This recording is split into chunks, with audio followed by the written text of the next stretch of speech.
آج میں آپ کو پھر ان دنوں کا واقعہ سنانے لگا ہوں جب میں امریکہ کی ایک مسجد میں رہا کرتا تھا۔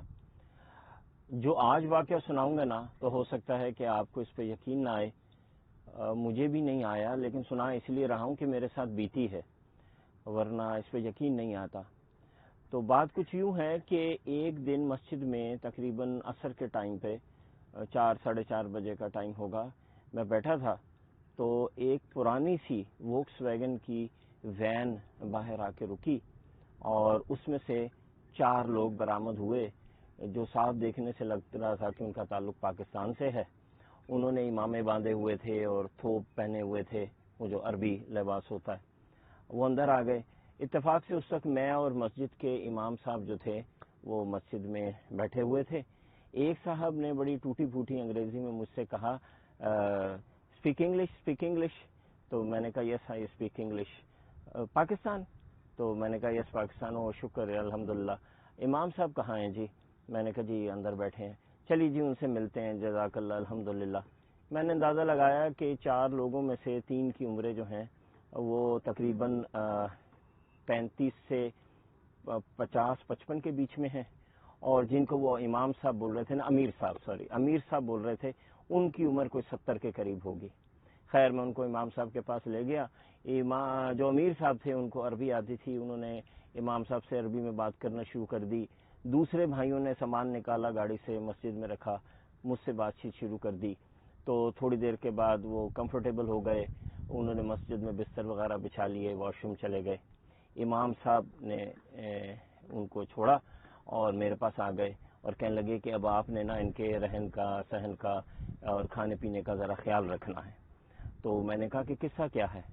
انہوں نے مجھے بتایا، جو مجھے 22 سالہ ایک یونیورسٹی اسٹوڈنٹ، میں اس وقت سوفومور تھا، یعنی میں 2nd year of university education میں تھا، مجھے اس وقت تک یہ نہیں پتا تھا جو انہوں نے بتایا۔ انہوں نے کہا جی یہ سال کی جماعت ہے جو پاکستان میں جگہ ہے، یہ سعودی امام صاحب ہیں جو مجھے پاکستانی کو بتا رہے ہیں۔ تو یہ وہاں رائے ونڈ سے نکلتی ہے سالانہ اجتماع سے، اور انہوں نے سال یہاں پیدل کی جماعت ہے، انہوں نے ساؤتھ آف یو ایس سے بالکل اپ نارتھ جانا ہے، اور انہوں نے یہ سفر طے کرنا ہے اور یہ پیدل چلیں گے۔ پیدل چلنے کا طریقہ یہ ہے کہ جب کوئی علاقہ آئے گا تو یہ پیدل چل پڑیں گے، جب علاقے سے نکل جائیں گے تو پھر یہ اپنی وین میں بیٹھیں گے، جہاں پہ بھی جگہ ملے گی رات کو ٹینٹ لگا لیں گے، کھانے پینے کا سامان ان کی اپنی وین کے اندر موجود ہے، اور یہ بس اس طرح چلتے چلتے 1 سال پورا کریں گے۔ میں ظاہر ہے بینگ اے یونیورسٹی اسٹوڈنٹ، مجھے بڑا عجیب سا لگا، اور میں نے بڑا شور مچایا امام صاحب کے سامنے کہ یہ کون سا زندگی گزارنے کا طریقہ ہے، and what a waste of time and blah blah blah بلا۔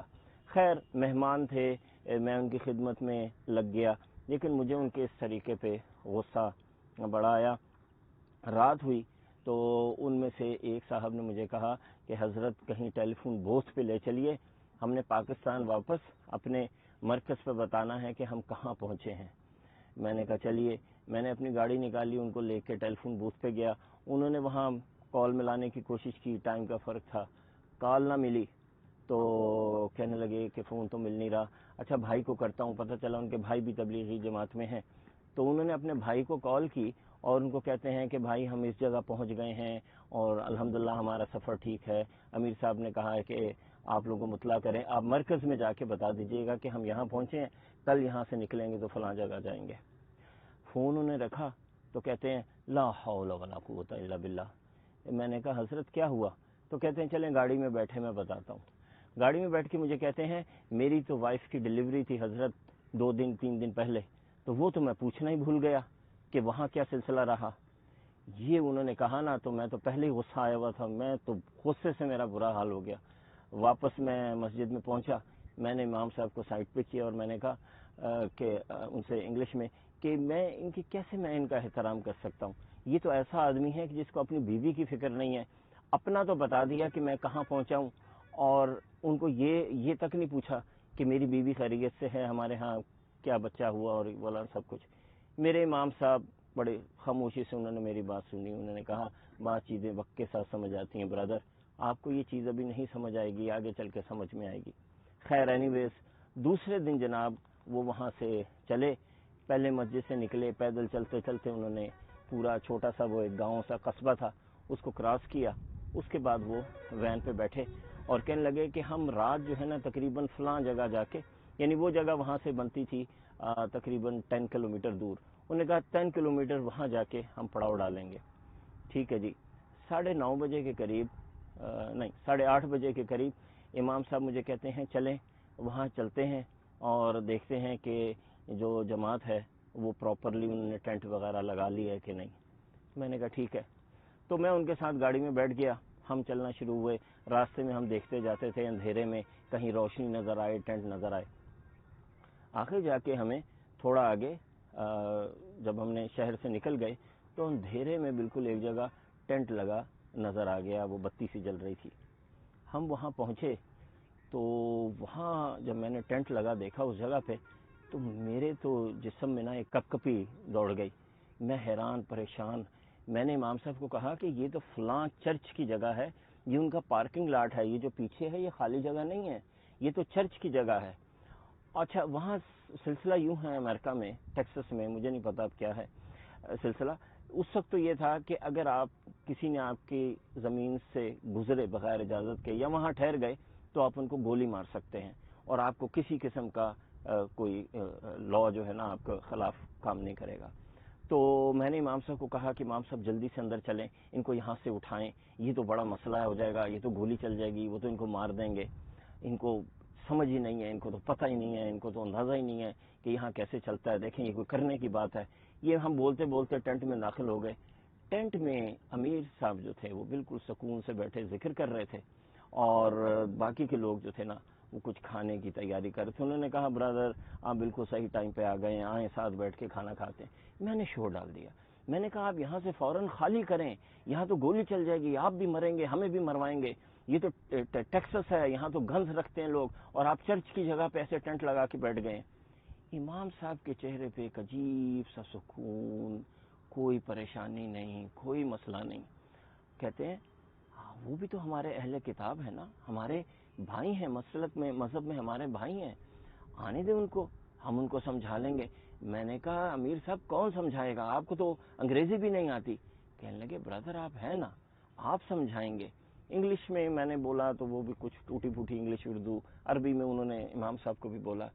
خیر میں بڑا جھنجھلایا. 1 منٹ گزرا، 2 منٹ گزرا، دل میرا دھک دھک کرے کسی بھی وقت کچھ ہو جائے گا. وہی ہوا. اچانک ہمیں نا باہر گاڑیوں کی لائٹس، یہ جیسے پیچھے آپ علاقہ دیکھ رہے ہیں تو اس میں سے لائٹس نا ٹینٹ کے اندر آتے نظر آئیں. کسی نے مائک، وہ جو لاؤڈ سپیکر ہوتا ہے، پکڑا اور انگریزی میں ٹپیکل ٹیکسس کے ایکسنٹ میں بولا کہ یہ آپ لوگ فوراً یہاں سے نکلو، کون ہو ورنہ ہم گولی چلا دیں گے اور یہ سب کچھ. تو امام صاحب کہتے ہیں کیا بول رہے ہیں، اور وہ ٹپیکل ٹیکسن ایکسنٹ تھا، وہ انگریزی کسی کی سمجھ میں نہیں آئی. میں نے کہا کہ وہ کہہ رہے ہیں جلدی سے یہاں سے نکلو، سامان اٹھاؤ ورنہ ہم گولی چلا دیں گے. امام امیر صاحب کے چہرے پہ ایک عجیب سی پرسکون مسکراہٹ آئی اور انہوں نے وہ بڑی مشہور جو سورہ یاسین کی آیت ہے وہ پڑھی کہ وَجَعَلْنَا مِن بَيْنِ أَيْدِيهِمْ سَدًّا وَمِن خَلْفِهِمْ سَدًّا فَأَغْشَيْنَاهُمْ فَهُمْ لَا يَبْصِرُونَ، کہ یہ ان کے آگے بھی دیوار اور پیچھے بھی دیوار اور ان کو نظر نہیں آتا. خیر مجھے اس وقت اس کی بہت زیادہ سمجھ بھی نہیں تھی. وہ تو اس دن کے بعد مجھے اس آیت کا پتہ چلا کہ یہ ہے کیا اور اس میں کتنی پاور ہے. تو ہمارے امام صاحب بھی ایسے سر جھکا کے، حافظ القرآن تھے، عالم تھے، انہوں نے بھی ایسے سر جھکا لیا اور ساتھ ہی ایک آخری وارننگ انہوں نے دی. 1 منٹ کی خاموشی ہوئی اور تابڑ توڑ گولیاں چلنا شروع ہو گئیں. اتنی تیزی سے اتنی گولیاں انہوں نے چلائیں کہ بس ایسے لگ رہا تھا کہ وار زون ہے. اور گاڑیاں بھی اتنی ہی دور کھڑی تھیں جتنا میں ہوں اور یہ پیچھے تھوڑا سا یہ جو کھلا علاقہ ہے. گولیاں چلتی تھیں اور ایک گولی ٹینٹ کو نہیں لگ رہی تھی. سمجھ نہیں آ رہی تھی کہ گولیاں کہاں سے جا رہی ہیں. آواز بھی آتی تھی کہ گولیاں آس پاس سے گزر رہی ہیں اور وہ ایم بھی خیمے کا کر رہے تھے، ٹینٹ کا کر رہے تھے، کیونکہ انہیں لگ رہا تھا جیسے کوئی جن آ گئے یہاں پہ، پتہ نہیں کوئی کرمنلز ہیں. جتنی انہوں نے گولیاں چلا سکتے تھے وہ اگلے 15-20 منٹ تک وہ لوگ گولیاں چلاتے رہے. جب ان کے میگزینز بالکل خالی ہو گئے نا تو امام صاحب، امیر صاحب مجھے کہتے ہیں کہ بھائی جائیے ان کو بتائیے کہ ہم کون ہیں اور کس لیے آئے ہیں. تو میری تو جان نہیں، میں تو باہر جانے کی ہمت نہیں. اتنی گولیاں میں نے اپنی لائف میں پہلی دفعہ چلتی دیکھی تھی اور وہ بھی پوائنٹڈ ایٹ می، میری طرف. میں نے کہا کسی ایک بھائی کو میرے ساتھ بھیجیے، میری تو ٹانگیں کانپ رہی ہیں۔ انہوں نے ایک بھائی کو ساتھ بھیجا، انہوں نے کہا آؤ بھائی اس میں کیا بات ہے، آپ چلیے آپ گفتگو کریں، میں آپ کے ساتھ کھڑا ہوں گا۔ باہر میں پہنچا ہوں تو تقریباً 4 ٹرک سے، ان کے اندر 7-8 لوگ تھے، اور جیسے ٹیکسس کے فلموں میں دیکھتے ہیں موٹے موٹے بھاری بھاری جینس پہنی ہوئی، گنز پکڑی ہوئی۔ وہاں پہ میں پہنچا نا تو وہ تو ہکا بھکا ایسے حیرت سے مجھے دیکھنے لگے، کہتے ہیں ہو آر یو گائز، آپ لوگ ہو کون؟ میں نے ان کو کہا کہ جی ایسے ہم دین کے کام کرتے ہیں، مسلمان ہیں، آپ کے بھائی ہیں، ہمارا مذہب بھی حضرت ابراہیم سے چلا ہے، آپ کا بھی چلا ہے۔ وہ تو بالکل ان کے پاس لفظ نہیں تھے۔ انہوں نے کہا آپ زندہ ہو؟ میں نے کہا ہاں زندہ ہیں، کیوں؟ نے کہا ہم نے تو اپنی پوری گولیاں آپ کے ٹینٹ پہ خالی کر دی، ایک گولی بھی نہیں آئی اندر۔ میں نے کہا نہیں، میں تو سمجھ رہا تھا شاید آپ ادھر ادھر چلا رہے ہو۔ تو وہ چونکہ میرا ایکسنٹ جو تھا وہ ٹیکسس والا تھا، اور میں ان سے بڑا ڈاکانہ ملا لیا کہ I live at that place and I do this kind of work. تو وہ کہنے لگے کہ یہ، اور میں نے اپنے آپ کو الگ کر لیا، میں نے کہا یہ پاکستان سے آئے ہیں، I live here and I am just here to see them. میں نے کہا یہ لوگ کون ہیں کہ جن کے اوپر ایم کر کے ہم نے گولیاں چلائی ہیں اور ایک گولی بھی ان کو نہیں لگی؟ میں نے کہا پھر تو اب یہی ہے کہ آپ اندر آ جاؤ اور وہ کھانا کھانے لگے ہیں، ساتھ بیٹھ جاؤ۔ تو خواتین و حضرات اس دن وہ 10-12 لوگ، میرا خیال ہے 8-9 لوگ میرے ساتھ ٹینٹ میں آئے، وہ وہاں بیٹھے، انہوں نے کھانا کھایا، انہوں نے اسلام کے بارے میں سنا، وہ مطمئن ہوئے، لیکن اس حیرت کے ساتھ واپس گئے کہ ایک گولی بھی اس دن ٹینٹ میں بیٹھے ہوئے لوگوں کو نہیں لگی۔ اب یہ ظاہر ہے یقین نہ آنے والی بات ہے، مجھے بھی آج تک یقین نہیں آیا کہ گولیاں کیوں نہیں لگیں، جبکہ انہوں نے ہنڈریڈز میں چلائی ہوں گی۔ 20 منٹ تک آپ ذرا سوچئے کہ 6-7 بندوقیں چلیں گی آٹومیٹک رائفلز، تو کتنی گولیاں چل گئی ہوں گی۔ اس میں اب ایک بات ہے جو ہمیں نا اپنے کلچر میں اس وقت بہت زیادہ سمجھنے کی ضرورت ہے۔ دیکھیے ضروری نہیں ہے کہ ہر بات ہمیں سمجھ میں آئے اور تبھی ہم اس کو مانیں، اور یہ بھی ضروری نہیں ہے کہ جو بھی ٹھیک بات ہے نا وہ صرف ہمارے ساتھ ہی ہو رہی ہو، جو بھی ہمارا مخالف نظریہ ہے نا وہ ہمیشہ غلط ہی ہو، ضروری نہیں ہے۔ بس آپ یہ سمجھ لیجئے کہ یہ اللہ کی دنیا ہے، اللہ نے جس سے جو کام لینا ہے وہ لے رہا ہے، اور اللہ تعالیٰ کے پاس طاقت ہے، وہ جس وقت جس کو بچا لے۔ اس لیے سکون میں رہیں، خوش رہیں، دوسرے کو عزت دیں، دوسرے کے اوپینین کی رسپیکٹ کریں، اور مطمئن ہو کے اپنی زندگی گزاریں۔ شکریہ۔